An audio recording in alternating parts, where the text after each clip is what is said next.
নমস্কার বন্ধুরা, ভাবলাম এই ড্রাগনের ব্রাঞ্চ কাটিংয়ের গল্পটাও নিয়ে আসি তোমাদের সামনে।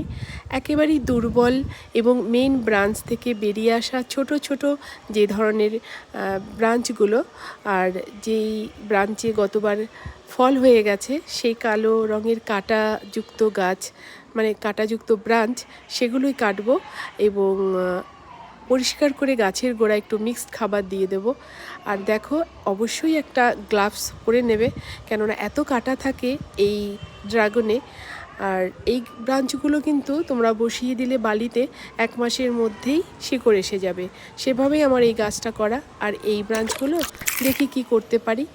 আর নিচের যে গোলাপের কাটিং, সেখানে কিন্তু দেখো আমার নতুন ব্রাঞ্চ এসে গেছে। তার জন্য পরিমাণ মতো যে 12-13 ফোঁটা হিউমিক অ্যাসিড দিয়ে গাছের গোড়ায় দিয়ে দেওয়া, সেটাই দিলাম।